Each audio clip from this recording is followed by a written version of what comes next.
санаа та бүхэн энэ өдрийн мэндийг хүргэе. Манайхан шинжлэх ухааны үндэсний сургууль нь 2014 оноос эхлээд 2 дахь нэмэх 3, 2 дахь нэмэх 4 гэсэн хөтөлбөрүүдийг хэрэгжүүлэн ирсэн.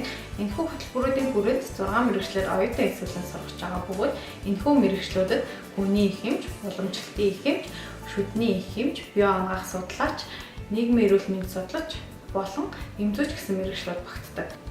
Дээрх мэргэжлэр эсрэг чинь эхний 2 жил анагаахын суурь хичээл болох ерөнхий эрдмийн хичээлүүдийг үзэх бөгөөд 2 дугаар курсээ төгсөхдөө тухайн оюутны сурлагын амжилт, голчтон мөн эзэлтийн ерөнхий шалгалтын оноо зэргүүдийг харгалзан үзэж дараах мэргэжлүүдээс сонгож суралцдаг. Дээрх мэргэжлүүдэд элсэн суралцах хүсэлтэй байгаа элсгийн хүсэгчид нь хим болон биологи хичээлүүдээр элсдийн ерөнхий шалгалт өгнө. Элсдийн ерөнхий шалгалтын босго оноо нь хичээл тус бүр 400-аас дээш оноо авсан байх шаардлагатай бөгөөд дээрх шаардлагыг хангасан болон элсгээр бүртгүүлсэн элсгийг хүсэгчдийг нийт онооны дарааллаар жагсан батлагдсан хяналтын тоогоор элсүүлдэг.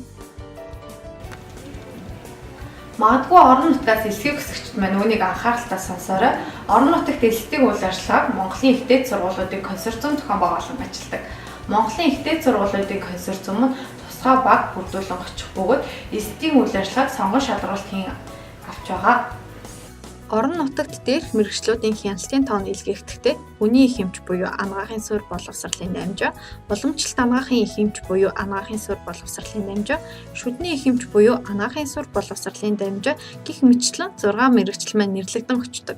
Гэсэн хэдий ч дээрх 6 мэргэжлүүдийн алийг нь сонгож элссэн ч та анагаахын суурь боловсролын дамжаанд л элсэж байна гэсэн үг ээ. Ингэснээр эхний 2 жилдээ ерөнхий эрдмийн хичээл үзэн судлах бөгөөд 2 дугаар курсээ төгсөөд дээрх мэргэжлүүдээс сонгож цааш суралцснаа. За дэлхийд дахин дэмжүүч гэдэг мэргэжил бол хамгийн эрэлт хэрэгцээтэй 10 мэргэжлийн тоон багтдаг. Түүнээс гадна эмзүүч мэргэжилтэн ашиг орлогоор дэлхийн 20 өндөр орлоготой мэргэжилтний тоон багтаж явдаг ийм мэргэжил. За эмзүүн шинжлэх ухааныг бол судалснараа маш олон төрлийн мэдлэг боловсролыг хөрвүүлнэ. Үүний цөм нь бол ангаах ухааны мэдлэг, химийн мэдлэг хоёрыг нэгтгэснээрээ эмзүүч болж чадна гэж ойлгож байна. Манай улсын хувьд бол эмзүүч мэргэжлийн 5 жилээр бэлтгэдэг бакалаврын боловсролтойгоор төгсдөг. За эмзүүн бакалавр боловсрол эзэмшин гэдэг нь дипломын эм найруулагчийн ангиас ялгаатай. Хүмүүс эм найруулагч эмзүүч хоёрыг ялгаж салгаж ойлгож чаддгүй. Эм найруулагчийн дипломын боловсрол 3 жилээр төгсдөг.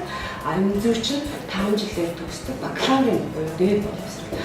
Харин эм найруулагчаар төгссөн хүн дараа эмзүүн шатлсан ангид элсэн орж 3 дахь нэмэх 3 хөтөлбөрөөр буюу эм найруулагчийн ангийн кредитийг үзүүлээд эмзүүч гэсэн бакалаврын боловсролыг бас олж өгдөг. Тэгэхээр энэ шатлсан анги нь өөрөөр хэлбэл 6 жил суралцсан дараа эмзүүч болж байгаатай одоо дүүцэж байгаа юм.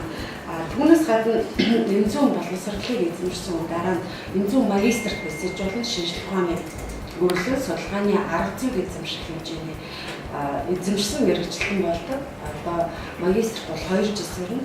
Магистр төгссөний дараа эмзүүн ухааны докторийн PhD-ийг сургалтын докторийн сургалтанд хамрагдана. Энэ нь бол 3 жил хүртэл суралцдаг ийм боловсролын нэг шатлал байна. Бусад мэргэжлээс ялгаатай эмзүүч гэсэн мэргэжлэр төгсөөд эмнэлэгт ажиллаж болно эмнэлзүүн эмзүүчээр тийм ээ.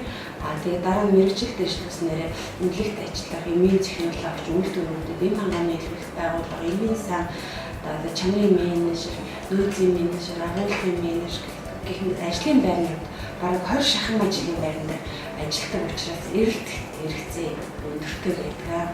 Миний бие бол 1996 онд тухайн үеийн анагаах ухааны их сургуулийн эмзүүн ангид элсэн орж 2001 онд төгссөн.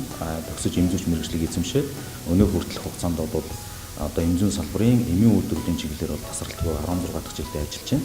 Тэгэхээр эмийн үйлдвэрийн салбарт бол эмзүүн мэргэжлийн эрэлт хэрэгцээ одоо энэ орчин үед бол өнөөгийн нөхцөлд бол маш эрэлт хэрэгцээтэй байгаа. Тухайлбал чанарын албан менежер, чанарын баталгаажлалын менежер, үйлдвэрийн одоо маш мэргэжсэн менежер гэх мэт хүмүүсүүд шаардлагатай байгаа.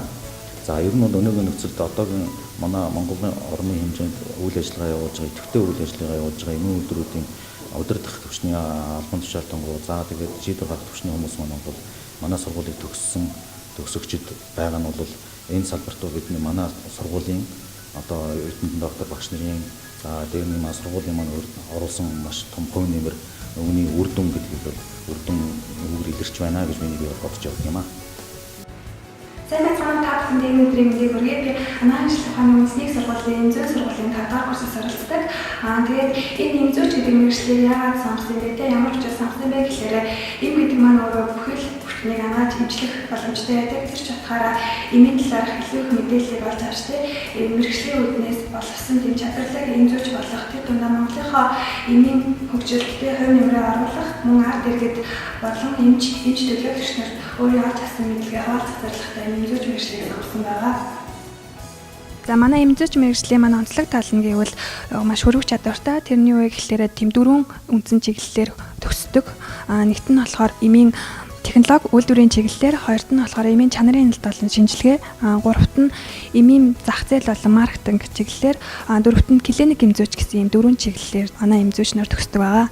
Манай сургуулийн сургалтын орчин 100% хангагдсан байдаг гэж үздэг. Олж авсан онлын мэдлэгээ хуваалцах, улам баталгаажуулах зорилгоор эмийн үйлдвэр ажиллаж байгаа, эмийн сан, эмийн олон төрлийн лабораториуд ажиллаж байдаг. За манай сургууль нь маш олон улстай харилцаа холбоотой ажилладаг. Жишээ нь гэхэд Нагасаки хотын Нагасаки их сургуультай, мөн Тайван улсын Каоши их сургуультай, мөн Хятадын Нанжин мужийн анагаахын их сургууль, мөн Түнлээ хотын анагаахын их сургуулиудтай ингэж харилцаа холбоотой ажиллаж оюутнуудаа богино болон урт хугацааны ийм мэргэжилд дэвшлүүлэх болон мэргэжлийн үүднээ сургалтуудад хамрагддаг байгаа.